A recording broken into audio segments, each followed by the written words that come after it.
This is The Joe Gaither Show on BamaCentral.com.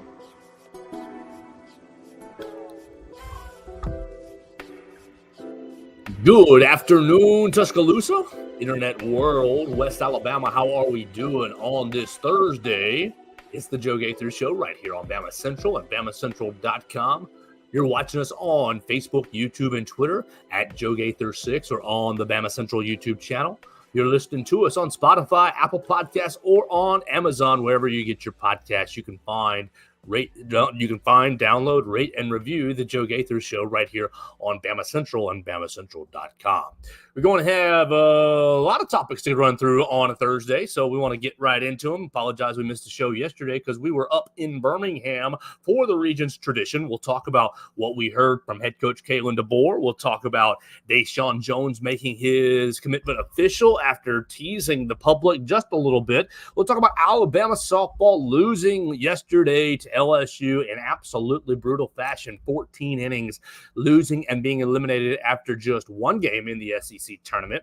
I got a couple NIL topics to touch on as Brian Kelly and Boise State coach Spencer Danielson both made some interesting comments over the last couple of days. We'll talk about the NCAA. The NCAA has just approved a waiver allowing for unlimited official visits for basketball, men's and women's basketball. And on the basketball note, the Crimson Tide gets locked in on two different events, one with Illinois, and secondly, and more interestingly, the NIL-driven event, the Players Festival out there in Las Vegas. So that's going to be the rundown. That's going to be the topics of the day. You can jump in and join us on the comment section at Joe Gaither6 on Facebook, Twitter, or YouTube. If you'd like to send a comment, question, query, or complaint, you can find me right there. What do I want to start with? Okay, I want to start with softball because we don't usually talk softball on the program, but I want to start with softball. Alabama softball opens the SEC tournament down there in Auburn against LSU yesterday morning, and it went well into the afternoon because, two factors. Alabama, it's tied 2-2 and goes all the way into the 14th inning. Alabama loses 3-2. But goodness gracious, I think this was just a bit of a microcosm of what the girls and what the program have been dealing with throughout the entire season. And specifically in the SEC season.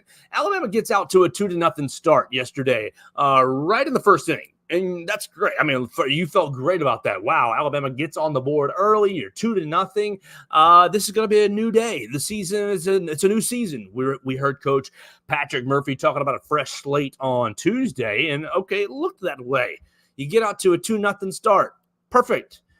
And then everything sort of settles back into form, back into really what's been the story of the season, not being able to pass the bats down, not being able to string together consecutive hits. Yes, Alabama got 8 hits in the ballgame, 8 hits across the 14 innings. Sidney Berzon pitched 208 pitches. 208 pitches across the 14 innings, only allowing the 8 hits and the 2 runs right off the bat in the first inning. All right, so it's not really that bad, but goodness gracious, you put a lot of pressure on the Alabama pitching staff. Caleb Beaver and Jocelyn Brisky handling the load yesterday for Alabama, and really Beaver was doing fairly well through the game. And then the 6th inning happens. LSU loads the bases. You get a walk. You get a hit by a pitch. And boom, you have a tie ball game. You think, Caleb Beaver, you don't need to load the bases. You don't need to walk batters. And yes, that's true. You don't need to hit batters. Yes, that's true. But goodness gracious, how can you expect any pitcher to go out and perform well when they feel like, or when the standard is perfection or lose? Be perfect or lose. Don't give up runs. And really, look, you have a bad inning in the 6th inning and the opposing team puts up a 2 spot. I mean, that's not really a bad inning. That's a joke. And so you have one little error, one little kind of dip in performance from the pitcher, from the circle, and the game is tied, and you still cannot support your pitchers with any runs. It took to the 14th inning till LSU scored their run. But goodness gracious, they might have played 20, 30, I don't know. They could have played all daggum day. and Alabama's bats just weren't really able to string together consecutive hits. It makes me wonder. I mean, look, Patrick Murphy's not going to get fired this season. They're going to go to the postseason. You're going to be in the NCAA tournament. We talked about it, on Tuesday, that the girls were on the last line, the last place to host a regional. They were on the 16 line. The top 16 seeds host a regional. They were on the 16 line. Now you've got a bit of gray area. I would expect Alabama to not host a regional next weekend when the NCAA tournament gets started. And that'll be the first time, goodness gracious, that Alabama hasn't hosted a regional in ages and ages, right? When was the last time they didn't host a regional? Let's see, regional appearance. You've gone back, obviously not in 2020. You played in the regional round every single year since 2005. Except for 2020, obviously, with the COVID season. I believe that Alabama's hosted a regional in most of those times. And so, okay, you've definitely had a dip in the program. At least on the hitting side, and you've been dealing with this for the last 4, 5, 6 years. Appreciate, as I snap back over to the comments, appreciate my man James Ludeman chiming in. What's going on, James? You can be like James and join us on Facebook just like he is. Look, you've got a dip in the program from the hitting standpoint. I'm not sitting here calling for Patrick Murphy's job, but depending on what happens next week at the regionals and wherever regional they get sent to, you're going to have pressure on this Alabama team to perform well. And if you don't perform well and you go out and you win one game and you lose, you go 1-2 in the regional. It's a double elimination round. I think 4 teams each go to every regional. You go 1-2 and get bounced on out. The noise around the program is just going to get loud. It's just going to get louder and louder and louder. And look, I absolutely believe that Patrick Murphy's putting everything into this job and doing everything that he can to inspire the team and doing everything they can to, okay, let's have good pitch selection. Let's not swing at junk. Let's pass the bat down. Let's, focus on whatever the fundamentals of hitting is. I am not a softball expert. And I played baseball as a kid. My forte was in the field, not at the plate. Let's just say that. So I'm not going to sit here and talk from a perspective of knowledge, from a perspective of expertise. But you go through the lineup 6 times yesterday down there in Auburn, and look, these girls are not playing college softball because they stink. You go through the lineup 6 times and you cannot really get on top of Sydney Berzon. Just a frustrating feeling watching the team you get a leadoff double and boom, you get 3 outs in a row. You just don't really have enough consistency in the lineup to be competitive at a high level right now with the rest of college softball. Now, this might just be a 1-year dip, but let's just think about it. The last couple of seasons, yes, you had Montana Felts to overcome some of those errors, and she was as close to a perfect pitcher as you can get. But even still, you didn't have enough run support to win a national championship with Montana Felts, arguably the best pitcher in Alabama history. So you have a tough result yesterday, and tough results happen. And I'm not going to sit here and say, blow up the program, fire Patrick Murphy, anything over a tough result. You're still going to the postseason. The program is still, it's a top 25 program in the country. Absolutely. And so it's still a destination program. It's the second largest on-campus softball facility after Oklahoma redid their stadium. So it's a great program. Everything is still fine, but the frustration is absolutely warranted. And the frustration is absolutely present over the program. I don't know what it's going to take to reinvigorate the bats, whether it's a recruiting issue, whether it's an approach issue. You hired a new hitting coach. You promoted a hitting coach off your volunteer staff into full-time staff before this season. And you went out and brought in Caleb Rowe to be your first base coach / second assistant coach. So you've got a lot of the same voices around the program that's been there for the last a handful of years. I just don't know what it's going to take to reinvigorate the program, especially from an offensive standpoint. The pitching has been really, really good really throughout the last decade under Patrick Murphy. I mean, you can go back to Jackie Traina. You go back like the pitching at Alabama has always been strong. But for some reason, over the last 4 or so seasons, the batting really has taken a severe dip. And I don't know if it's an issue at the plate or if it's, an issue as far as approach and coaching, or if it's a skill issue. And then you just got to go out and recruit better, more consistent hitters. But nonetheless, Alabama's eliminated yesterday in the SEC tournament in 14 innings. The ladies played a marathon, and so you give them a lot of credit for hanging in there and battling for the 14 innings. I mean, goodness gracious, I know that I would be frustrated if our team scored 2 runs in the first inning and then goes 13 scoreless innings after that. Goodness gracious, I was talking to some friends about if I were a pitcher on this team, I don't know that I would be able to be a good teammate supporting the team. And maybe that's why I never really made it as an average athlete. It's just so much pressure on the pitching staff to be perfect.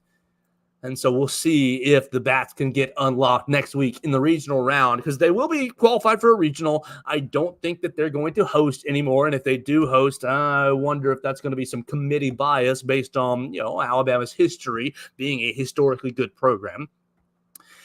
But just a big weekend next weekend as the girls try to make a deep run in the NCAA tournament. All right, so that's it for softball. Let's talk about why I missed the show yesterday and what we did. We were over at the Greystone Country Club watching the Regions Tradition. We heard from Coach Kalen DeBoer. We heard from Kirby Smart, Hugh Freeze, Nick Saban. I didn't stick around for a Charles Barkley appearance. I don't know if he made it down to the media area. We did hear from country music singer Riley Green a little bit. That was nice. But Tommy Tuberville stiffed us. I guess the former coach, senator, was afraid of spending 5 minutes with a bunch of sports reporters. I'm sure we were all going to ask him very, very tough, politically driven questions. Not. I mean, it would have been a cakewalk, but he still stiffed the media on his scheduled appearance. It wasn't just a volunteer. I mean, obviously it is volunteer, but it was a scheduled appearance by the event that he skipped out on. Oh, man. But we heard from Kalen DeBoer, and that's what I want to talk about. Kalen DeBoer said a couple of different things. Look, it was only 4 or 5 minutes, and if you missed it, you can find it on the Bama Central YouTube channel. He said 3 things that I want to get into. First, he talked about Jalen Milroe, and he talked about his advancement as far as processing the field and his really the steps forward that he took during spring practice as far as reading a defense after the snap. And so, look, I know a lot of you, and a couple of times during the spring shows, I wondered if Jalen Milroe was going to be a good fit for this Kalen DeBoer system. But I think that everything is going right on track. I think everything is going swimmingly as far as the quarterback learning the system, getting comfortable in the system, and really improving himself as a player at the same time. Jalen Milroe completed 34 passes of 20 or more yards down the field last year. That was 3rd in the nation, behind Michael Penix of Washington. That was 3rd in the nation. And so he's obviously, that was one of his biggest strengths, was hitting the deep ball down the field. A lot of you worried and wondered about, can he consistently hit the right target underneath the medium to underneath throws? Is he as capable of doing that? Now, different times he showed the ability to do that, and I think that A-Day was a joke. A-Day was an absolute joke. Everything was scripted, and I think that you saw Jalen Milroe suffer from a couple of different drops from his wide receivers, but A-Day was not anything to go off of. What I think we heard from Kalen DeBoer yesterday was that he is confident in Jalen Milroe's progression.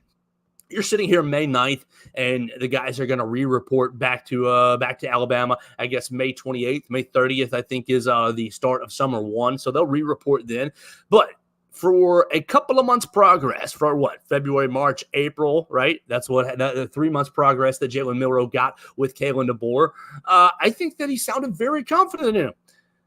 And as you go into the season this year, I know 2-3 days ago we did Heisman Trophy odds, and Jalen Milroe was plus 1,000 and was 4th, 5th down the list. I think that if you wanted to spend your money that way, if you are a gambler and you wanted to wager your money that way, I don't really think that that's a foolish bet. He's the most he got the most votes for any returning player, right? Michael Penix is gone. All the other Heisman candidates are gone. Caleb Williams, the winner, is gone. So he's got the most returning votes, if I'm saying that clearly enough. I think he's going to have a really strong year. And I think you're going to see a true number one emerge in Jeremy Bernard. Jeremy Bernard showed me a physical skill set, very good at catching the ball at the high point during 8A. And I think that having a true number one, look, let's be honest. You all felt one way or the other about Jermaine Burton, and you all felt one way or another about Isaiah Bond last year. But objectively speaking, Jermaine Burton wasn't really a wide receiver one type candidate, SEC wide receiver one. He wasn't. He was a 1B, maybe a 2, and Isaiah Bond, a nice little speedster, and definitely had the speed. But as far as down out wide receiver, didn't really have that last season. Let's be honest with ourselves. I think Jalen Milroe could have improved with his progression and with his ability to read the defenses last year.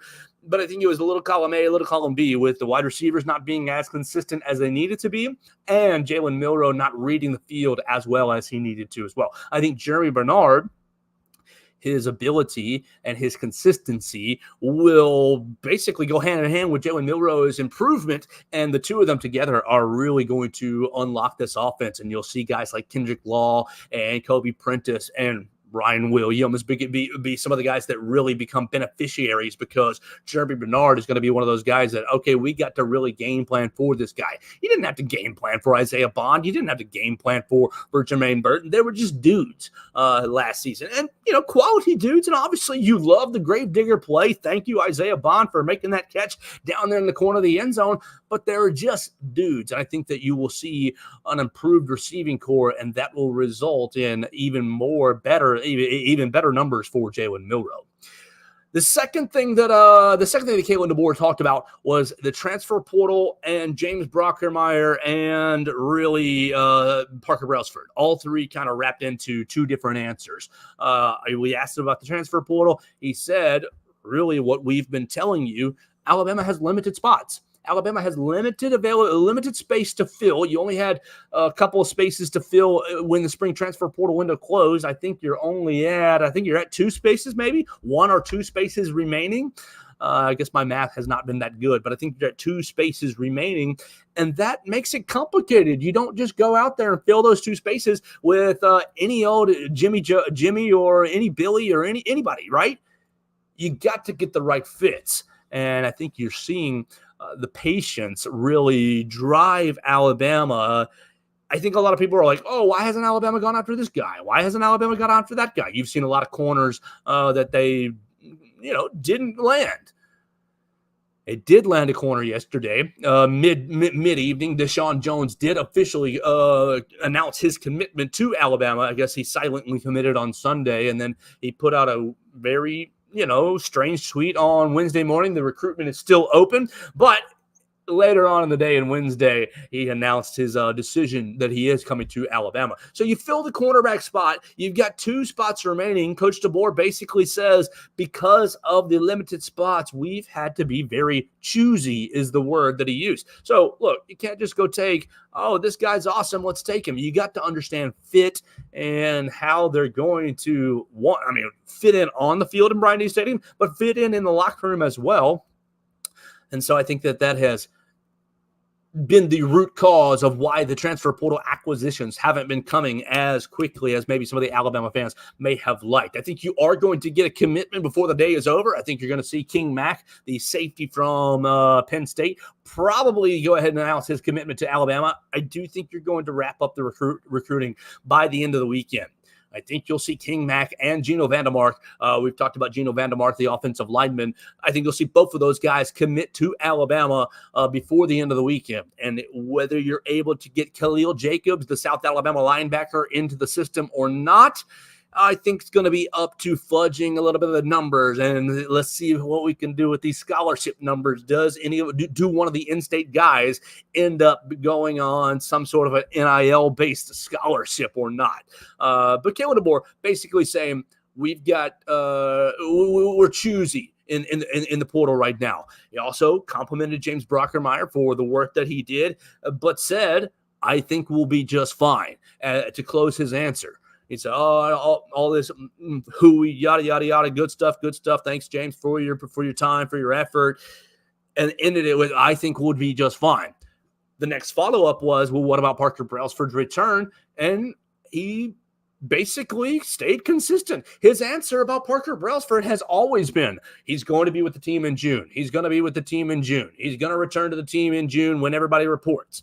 Well, reporter asked him yesterday, okay, well, are you going to be just fine? Does that mean that Parker Brailsford is still on track to return to the team in June? And he says, yes, absolutely, no doubt. It was like 4 words, but it was all affirming that he is going to be with the team in June.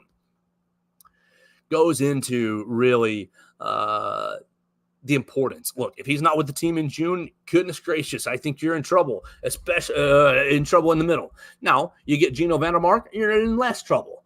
But you get Gino Vandermark and Parker Brailsford into the system, and then you continue to make Joe Ionata learn to snap the football. You continue to make William Sanders snap the football just in their spare time. I don't know that you fully transition them to center, but you get them comfortable with that. Then you have a center room and an interior offensive line that looks very, very strong, and an interior offensive line where I will be more confident. You asked me today on May 9th, I am not very confident in the center position. I love what you got in right and left guard and Jaden Robertson, Tyler Booker. Look, those two guys are man movers. Those two guys are mammoth of players. And I think that both those guys are exactly what you want at the guard position. But it's that middle guy, the center, that is the linchpin that holds it all together. And so right now on May 9th, I'm, still in an apprehensive stage about the center position. I think that you're going to have to get Gino Vandermark committed to the team, into the system. And I think look, at least for me, I'm going to have to see Parker Brailsford in a set of Alabama pads, in an Alabama uniform, whether in a practice uniform. Put that crimson on, put your number on there. I'm going to have to see it. Look, I'm not sitting here calling Coach DeBoer. I'm not saying that he's lying to us, but I just don't know because, mental health is strange for everyone. And June is a month away. We'll see if things change by June. Hopefully, ideally, Coach DeBoer is exactly right. He said with the transfer portal, I think that we will have a better roster when it's all said and done. I think that if you get King Mack and you get Gino Vandermark, you've already got DaShawn Jones. You pulled Caden Proctor back from the portal. You got Cameron Howard. You got the Lou Groza Award winner and Graham Nicholson. So you've got a bunch of you have added to your roster in the transfer portal. I just see still the hole at center, and it makes me highly concerned based on what Alabama did last season. So that's really everything that Kalen DeBoer said yesterday at the Regents Tradition. He spent about 5 minutes with the media. He comedically said, this golf is not going to go very well today. He said, the fans are not going to be able to accuse me of playing too much golf when they see my game today. They put on a little, just a short clip. You can look it up on the Regents Tradition's website or on their social medias of all 4 coaches, Hugh Freeze, Kalen DeBoer, Kirby Smart, and Nick Saban driving, and there were some interesting swings. Look, Coach DeBoer, he says, I don't play golf very much, and I'm not good at this game. His driver swing wasn't really that bad. Out of the 4, Kirby Smart, sorry guys, but Kirby Smart had the best swing, had the purest swing. I think Nick Saban was right there, number 2. Obviously, Nick Saban's been working on his swing for the last 3 or 4 months, and look, driving is not all of golf. I'm sure that Coach Saban had himself a nice little day. But just on the tee, put Kirby Smart number 1, Nick Saban number 2, Kalen DeBoer number 3. And this has nothing to do with you being the Auburn coach, Hugh Freeze, but your driver swing is atrocious. The way that you swung your driver was not the way that you swung your irons and wedges right there on the driving range getting warmed up. it was absolutely ugly. And now, saying that and seeing what happened after the ball was struck, it's amazing. Great job. Hugh Freeze, the contact that you were able to generate, that you were able to get, is absolutely amazing with that swing. It was one of the messiest swings I have seen. It looked very Cameron Wolf-esque, but it wasn't exactly on the Cameron Wolf plane. Cameron Wolf brings his driver basically straight up behind his head and kind of gives it a little twirl before he brings it on down. Hugh Freeze had the initial was all right, straight back, and okay, that doesn't look bad. That looks normal, straight back, and then he cocked it up like a baseball. Like he cocked his club up like he's holding a baseball bat, and then bam, came on through. And so very impressive for him to get the kind of contact that he was able to get with the unorganized swing that he had. So that was our time at the Regents Tradition. Look, Nick Saban didn't really say a whole lot. We only had him for about 2 minutes, and Kirby Smart said even less. We had him for 2 minutes as well. You can see all of those interviews on the Bama Central YouTube channel right now. It'll take you about 12 minutes to listen to Kirby, to listen to Hugh Freeze, Nick Saban, and Kalen DeBoer. All of them were pretty short and sweet, but it is a lot of fun to be there. And besides it being a senior, one of the senior majors, the champions major, it also is beneficial to Children's of Alabama. So a great event to be out there, seeing a lot of celebrities. Greg McElroy and Cole Kubelik were doing their radio show out there. Lots of great stuff. I mean, Tommy Tuberville was there. But he did skip out on his media appearance. Condoleezza Rice was there. She was not scheduled to speak with the media, but it was a great event to see kind of a lot of the who's who in this state playing a little golf and relaxing just a little bit as the summer gets rolling. All right, so that's Kalen DeBoer. That's Alabama softball. That's the Regents Tradition. Look, we hit on DaShawn Jones just a minute, but let's close that loop. DaShawn Jones, the cornerback from Wake Forest, officially announced his commitment to the Crimson Tide yesterday. Obviously, there was a little bit of space between the Sunday and the Wednesday commitment, and there was a very strange tweet from DaShawn Jones on Wednesday morning saying my recruitment is still open. I don't know if that was his last-ditch effort to see if anybody wanted to come over the top of Alabama. I have no idea, but it doesn't matter by what, 5:30, 6 o'clock, DaShawn Jones announced his commitment to Alabama and basically completed the cornerback room. DaShawn Jones, he got 2 years of eligibility left. The former Wake Forest cornerback had 3 interceptions last year. And look, ACC is good. You're playing Power 5 football. He brings exactly what you want to this Alabama roster right now. Experience, physicality, and I think that you got a guy who's not good. Look, every time that I got to put on his tape this week, he was off of his receiver. He was back. The receiver never beat him deep. That's the point. The receiver never got behind him to beat him deep. Now, the receivers, a couple of different times, you have an in-breaking or an out-breaking route, or you sit down on a hitch. Okay, you hit the hitch, you get into your break, and bam, the receiver did get open on DaShawn Jones. But DaShawn Jones, what I did like about him was very physical corner. Every time, okay, the receiver out-breaking route, he hit his break and got the reception. Well, bam, DaShawn Jones is pretty much right in his grill after the reception for a physical tackle. He shows a sure tackler on tape. Now, obviously, ACC and SEC are going to be a little bit different, but that's exactly what you want. You want a corner who you can throw out there in case Xavier Brown, Zay Mincy, Jalen Mbakwe are not ready. And okay, maybe it's not a premier corner that's going to contend on every single pass, but he's not going to be a liability. He's not going to get beaten over the top consistently. He's going to keep everything in front of you. And when the tackle is there to be made, he's going to go make the tackle and or really mess up the ball carrier so that someone else can make the tackle.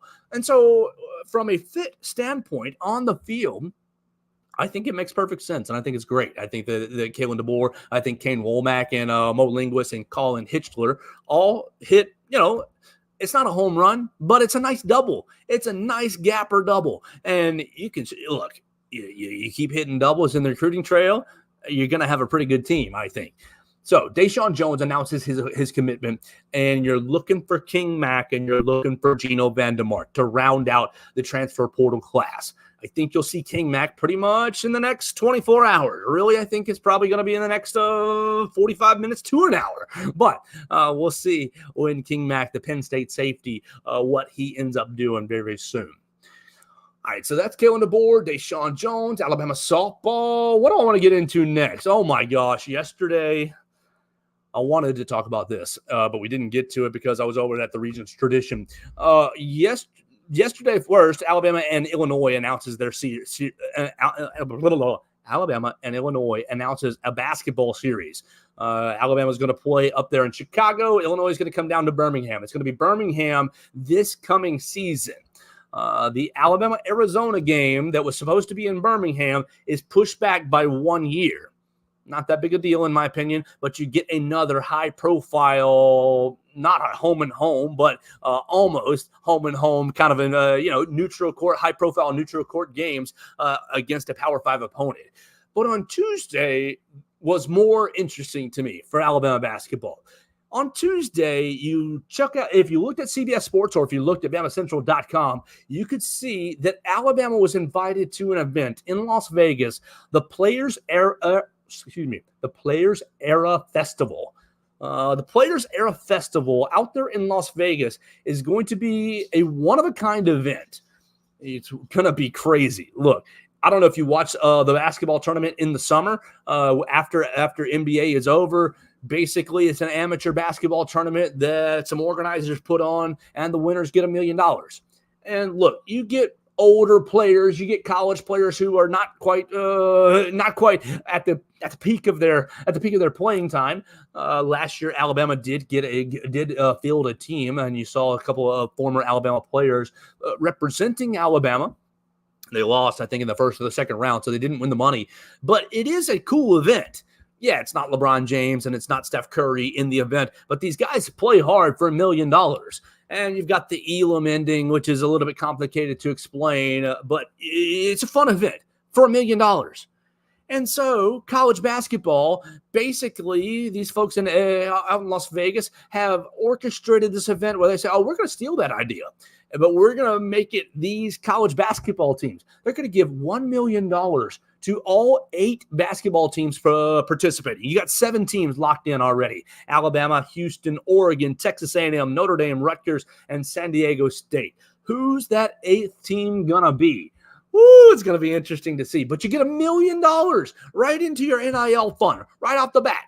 Now, it's not going to be straight up pay for play. The players are going to have to do some marketing events out there in Las Vegas. This is going to take place Thanksgiving week. Mom, Dad, maybe I'm not home for Thanksgiving this week. Maybe this coming year, maybe I'm out in Las Vegas for the first time in my life, and we'll see if I even make it back. But it's going to be out in Las Vegas. You're going to have concerts. You're going to have lots of events around the teams where the teams are going to be. It sounds like they're going to be accessible to the fan bases that are out there and to the people that are out there. They're going to basically orchestrate. Oh, we need these players to do these ad reads, and we need these players to do these marketing events, and that's how they're going to get their $1 million. Okay, great. You get $1 million right off the bat, but it gets even better. The winner of this event is going to get paid. Now, it sounds like it's going to be another $1 million, but that's still up in the air, the exact amount. But goodness gracious, look, we all want to win the NCAA championship. You all want to win March Madness. But imagine, we're going to a week-long tournament, and if we win, we're getting $1 million. I think it's going to produce some of the best basketball that we're going to see next year. It's going to be a blast. Now, I wonder how much this multi-team event has been at play for Nate Oates and his coaching staff, for Preston Murphy and his coaching staff, as they've been hitting the transfer portal over the course of the last couple of weeks. Obviously, we hit on Cliff Amore. We hit on LeBaron Philon. Alabama got Aiden Holloway. You got Chris Youngblood. So you've hit on some pretty nice names in the transfer portal. Grant Nelson announces his return for another year. You're still up in the air about Jaron Stevenson and Mark Sears, but you've done really good work, really, really good work. If you end up getting Mark Sears back, I contend it might be one of the best rosters that have ever been assembled here in Tuscaloosa. So you've done really, really good work. How much was this tournament used as a carrot? Oh, guys, you're going to be, obviously NIL is used as a carrot, but how much was this tournament used as, Cliff Amore, you can come. We've already agreed to be in this tournament. Sorry, Georgetown, you're out. Sorry, North Carolina, you're out. We heard on Sunday that Cliff Amore took less money to come to Alabama. But what if the case is like, okay, well, you got less money up front, but because Alabama is in this multi-team event this coming up season, I wonder if that had any factor in, I can earn this money by going out and competing in the Players Era Festival. It's going to be a blast. I cannot wait. And honestly, look, Preston Murphy put it out there today on his Twitter machine, put a little graphic of Alabama's number 2 recruiting class with the hashtag new blood. Honestly, I hate that term, but let's be objective. Despite how I feel about the term, that's what Alabama's kind of at right now for basketball. You make your first Final Four. You're one of 8 teams invited to this premier event. You pulled in the number 2 recruiting class in the country. You beat North Carolina for probably the best or one of the best big men in the nation in the transfer portal. No, you're not blue blood Alabama, but you're sitting there at the new blood stage. You were the number 1 seed in the tournament 2 years ago. You've won 4 SEC titles in the last 5 years. So, yeah, new blood is appropriate. And I think that, everything is just looking up and up and up for Alabama basketball. And this multi-team event is just it's exciting to me. I look, whether I'm out there in Las Vegas covering it personally, if I'm not there, I'm going to be glued to the television for all of the games, not just the Alabama games. I think the level of competition is going to be even higher with money on the line. You can say, Joe, they play for the love of the game. They play hard regardless. They give the 100% regardless. You're right. I think they do. But I think there's that extra gear if you put $1 million on the line that some of these players may not even realize that they have inside them. And so it's going to be a lot of fun. Make your point. Look, I know it's Thanksgiving week and big time for families, but maybe you want to spend your Thanksgiving on the Las Vegas Strip watching Alabama compete for $1 million.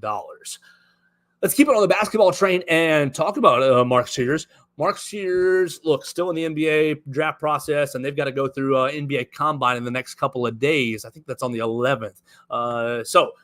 But I want to turn to Kevin O'Connor, of The Ringer. The Ringer does a lot of NBA work and a lot of NBA specific coverage, and Kevin O'Connor is one of the lead guys on that. He's got his latest mock draft. He put it out, today? Is that what I got? Let me roll up to my date here. Awesome, Kevin. You don't have a date on your article, buddy. Come on now. We got to do a little better than that. All right, but it came out in the last day or two on theringer.com. And the big question about Mark Sears is he going to stay in the draft? Is he going to get guaranteed money? If he's a top 40 pick, he could get guaranteed money. Obviously the first rounders get the guaranteed money. But in this mock draft, our friend Kevin O'Connor has Mark Sears coming in at 33. Was there 32 teams in the NBA or just 30?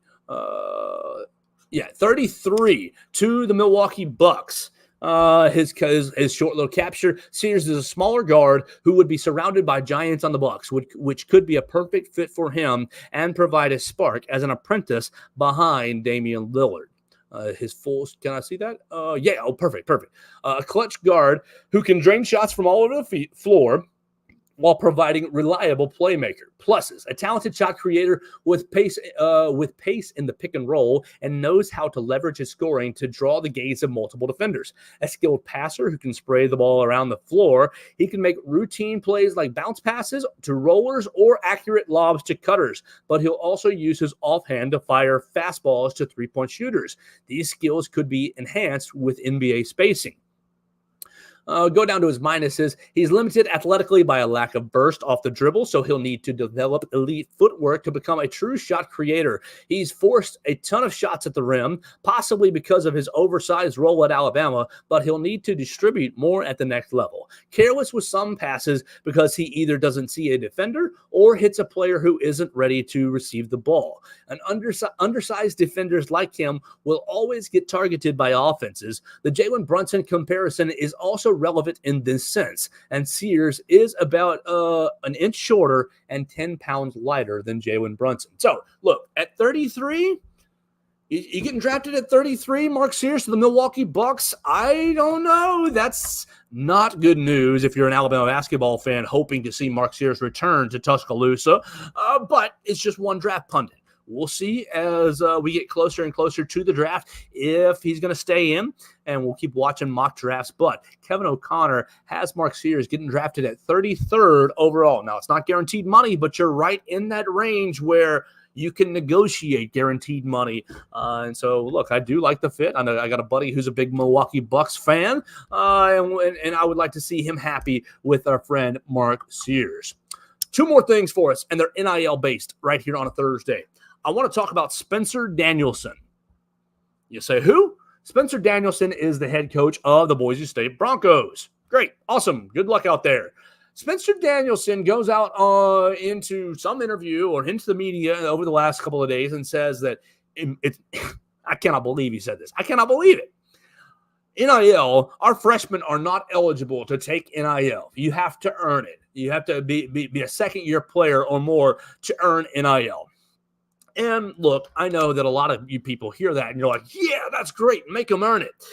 And of course, we've had this discussion before about what's really NIL and what's not and when the guys actually earned it. Look, if you're recruiting a five-star freshman quarterback, a five-star quarterback out of high school, he's already earned NIL because everybody, look, Nico Iamaleava, well, how much did he get paid to go to Tennessee? If Tennessee didn't pay him, somebody else would have. That's how valuable they are. They're already valuable as high schoolers. But that's not the point. We're not discussing that. What we're discussing is the fact that Spencer Danielson, I don't know if this is a team policy and he's trying to get everybody to adhere to it, but all it's going to take is one freshman that says, hey, man, I want NIL. I want to do a deal with a local pizza shop down the street. I want to do a deal with local car dealership down the street, or even maybe say you're a big-time recruit, and I want to do a deal with Nike or some huge company. Spencer Danielson, little news for you. You cannot prevent your freshmen from taking NIL. That's illegal. Sorry. That is flat out illegal. And so just like the SEC rule in the spring window of, you can't transfer within conference or you'll have to sit out a year, is kind of a wink, wink, nod, nod deal within the 16 teams in the conference. Look, it's illegal to say that. The NCAA has basically, in the last 6 months, has said that you can transfer to any school anytime and you'll be eligible. The SEC is kind of doing this wink, wink, nod, nod deal, and it's working for the coaches. That's great. And all 16 teams are in agreement. All 16 programs are in agreement, and that's great. But Spencer Danielson, I don't know if you realize this, but you can't look. No, they're not employees, but they may as well be. You can't make an employee work as an indentured employee. Hey, you got to work for 12 months and then you'll get a paycheck. What? Now, of course, you've got other ways that they're making money. The Alston money, they're making money with Pell Grants and different stipends as well. But as far as NIL goes, you can't stop your freshmen from making NIL. Sorry. I know you want to say, you got to earn it, X, Y, Z, and ABC. And Spencer Danielson was talking about, don't come here if your first conversations are NIL and your first conversations are what's my number going to be and what's my opportunity. Like, okay, You can have that approach if you want to. Boise State head coach Spencer Danielson, you can, absolutely. But see how well that works out for you on the recruiting trail. You go into little Jimmy's living room and say, hey, little Jimmy, you're a great football player. We want you at Boise State. We're going to put you on the field. We're going to, look, I think you can play as a freshman, or whatever the case may be, whatever your pitch to little Jimmy is. And then when little Jimmy says, well, what about NIL, coach? I speak pretty well. I'm a good-looking guy. Companies are going to want to use me as a face. I'm going to be a running back, a wide receiver, a quarterback. I'm going to be the face of the program. I'm going to be out there. And he says, oh, well, freshmen aren't eligible to take NIL at Boise State. Well, you know what they do? Oh, yeah, thanks for your time, coach. Thanks for coming by. I hope you enjoyed the pie that mother made. We're going to go to Wyoming or whatever schools that are out there recruiting you. Colorado State. You're going to go to other schools.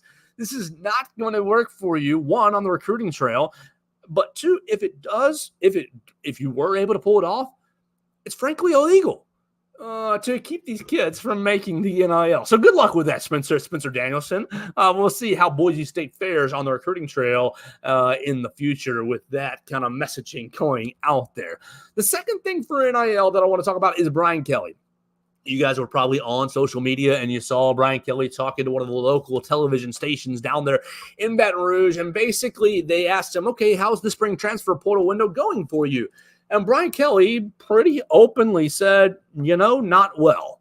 Why not? You're LSU, not well. And essentially, more or less, Brian Kelly says, well, we have a need at defensive line. They got Mason Smith drafted. They got a couple guys drafted along the defensive line this year. And they got our friend Bo Davis down there as a defensive line coach. Am I right? Or did I just make that up? Bo Davis, he's down there at Texas, down there at LSU, right? Yeah, LSU. And they got two defensive linemen, LSU draft picks. I know one was Mason Smith, but I think there was a second one that was drafted as well. Let's see. Yeah. Jaden Daniels. Here we go.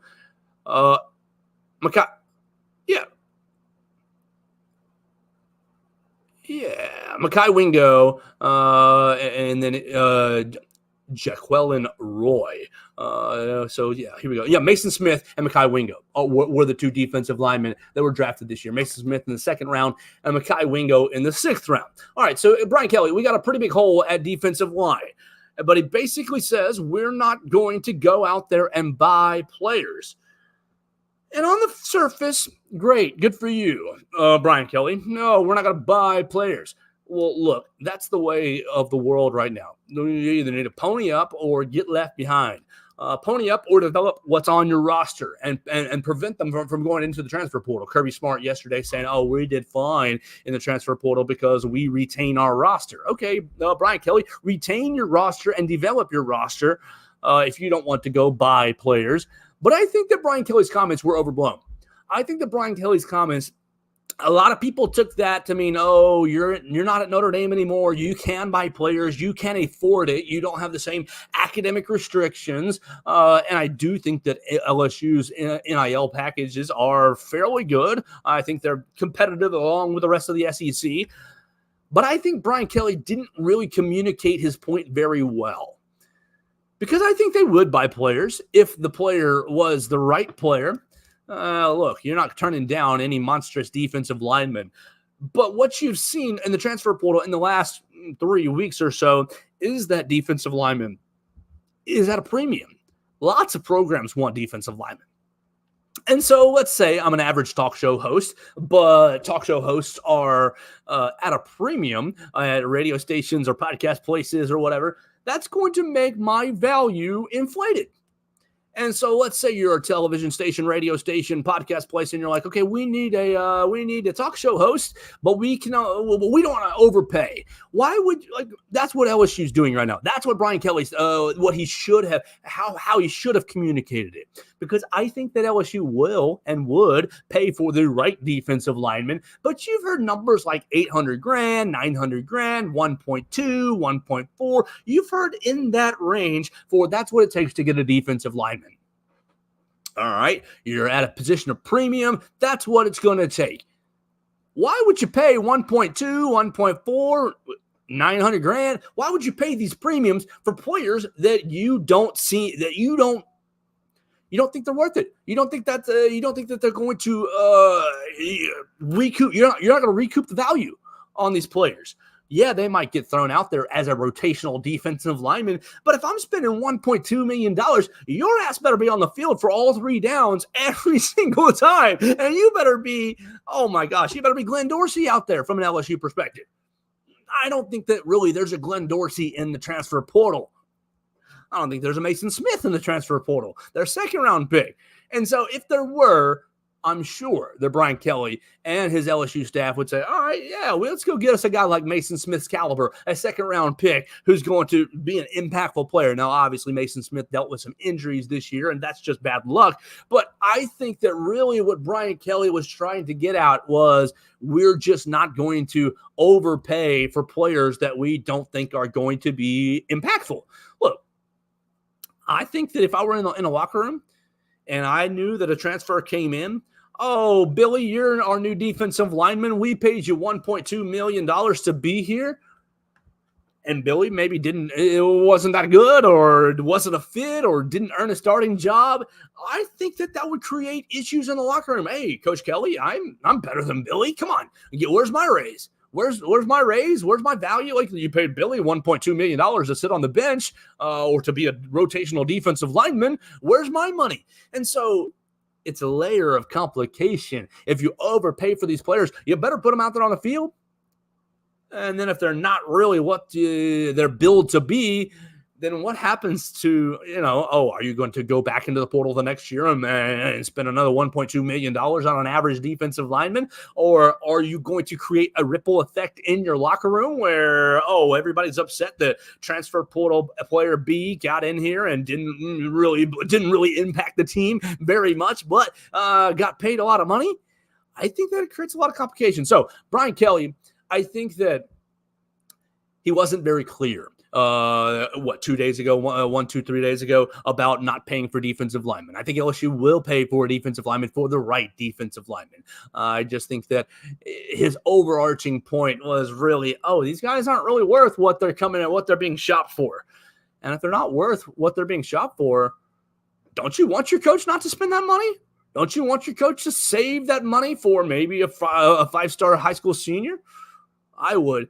Pay it for, pay the freshman coming in because you think he might be worth it down the line, develop him, get him in, get his loyalty, rather than shopping the transfer portal for a player that may not be the perfect fit for your program.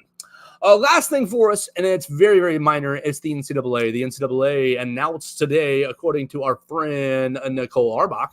Let me find her tweet. Nicole. I can't spell. There you go. Arbach. Nicole Arbach, she tweeted, how many hours ago? The NCAA. Basically, they're allowing unlimited official visits. Unlimited official visits for college football and basketball. And so I think that that's a great thing because, look, if a player wants to come to your school for an official visit and you think that player is worth it, this is men's and women's basketball. So let's use Darian Reed for an example. Darian Reed, one of Alabama's freshmen coming in. If Darian Reed said, hey, man, I want to come on an official visit in March and I want to come on an official visit in June. I just like the school. I want to check things out. Like, you should be able to do that. If you can afford it as a school, you should be able to do that. And so, yes, it will probably create more haves and have-nots, but that's where we are in college sports. Welcome to America, the haves and have-nots, and that's in college sports is exactly a microcosm of that. So the NCAA lifting restrictions on official visits. You can come do an official visit for football, for men's basketball and women's basketball for as many times as you'd like. I think that's a good move on the NCAA's part. I know a lot of times on the program we sit here and slam the NCAA, but when they have a good move, you got to give them a little credit. I think that's a good move. We're going to get out of here for the day. We're going to come back tomorrow to talk about Alabama baseball against LSU. It's going to be a huge series right here in Tuscaloosa. If you got time to be here, you need to come down to Sultan Stadium and watch Alabama baseball this weekend. It's their final home series. They got LSU at home this weekend, Auburn on the road next weekend. That'll wrap up your baseball season. The boys, they need to go 4 of 6, 4 of these next 6, 5 of these next 6 if they want to get back into the mix for hosting a regional themselves. So that's what we'll talk about tomorrow, and we'll talk about whatever else is on the table. Maybe King Mac will have committed by the time we have a show tomorrow right here on the Joe Gaither Show on Bama Central and BamaCentral.com.